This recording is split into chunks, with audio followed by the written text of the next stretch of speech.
Olá pessoal, certo? Essa é a segunda parte do nosso material e trata sobre o campo elétrico de uma partícula eletrizada. Vamos imaginar uma região do espaço onde não existam influências de massas ou de cargas elétricas. Colocando-se aí uma partícula eletrizada com carga Qzão, essa região ficará sob a influência dessa carga elétrica, existindo agora um campo elétrico E gerado por Qzão. Em cada ponto dessa região, podemos indicar o campo elétrico por meio do vetor E.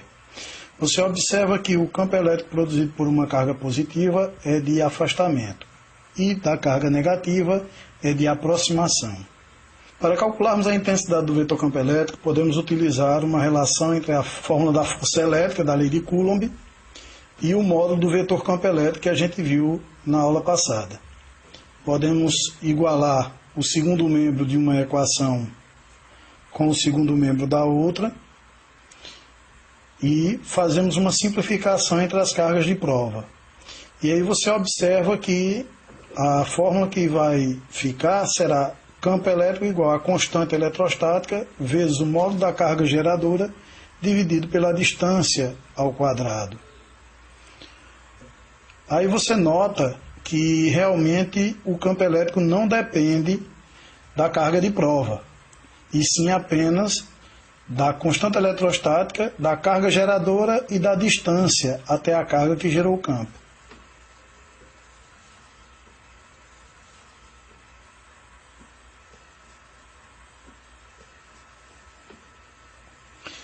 Nós vamos ver agora sobre o gráfico do campo elétrico.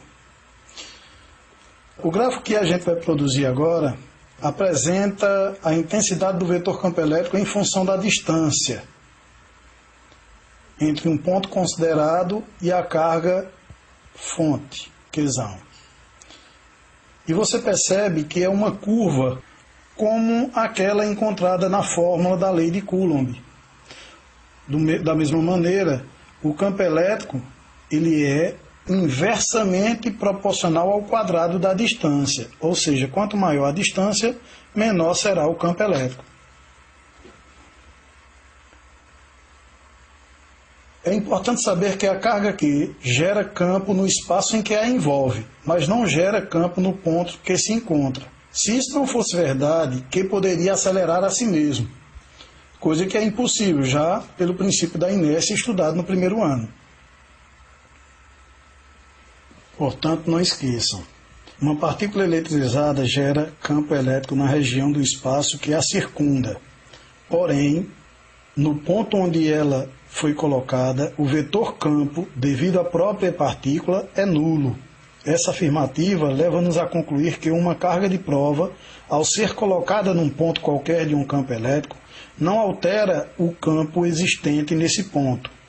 Assim, o vetor campo elétrico num ponto independe da carga de prova que possa existir ali.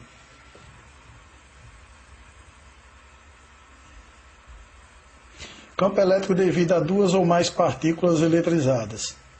Para determinar o campo elétrico resultante em um ponto de uma região onde existem duas ou mais partículas eletrizadas, devemos analisar separadamente a influência produzida por uma das cargas, depois pela outra.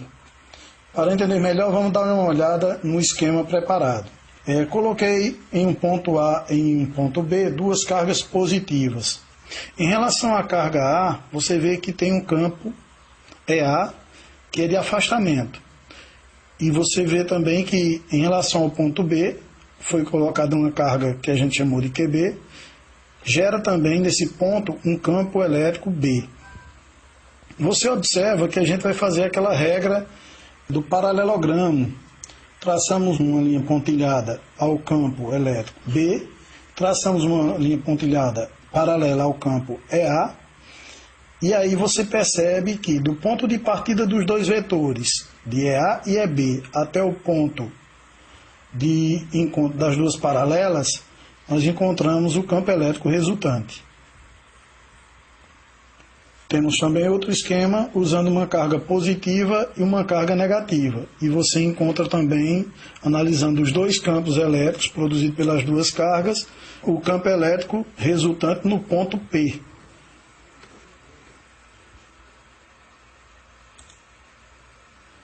Em alguns casos, para obter o módulo do campo elétrico resultante, EP, devemos usar a lei dos cossenos. No caso, seria EP ao quadrado igual a E1 ao quadrado mais E2 ao quadrado, mais 2 vezes E1 vezes E2 vezes o cosseno de alfa.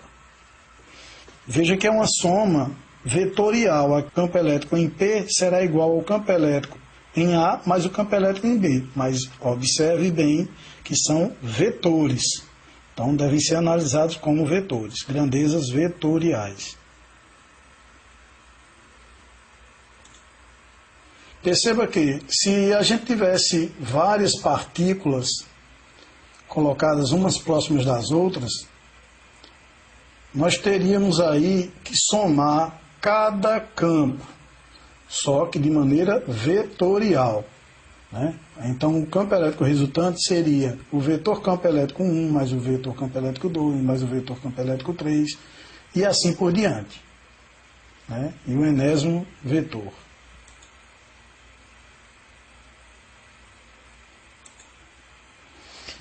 Exemplo.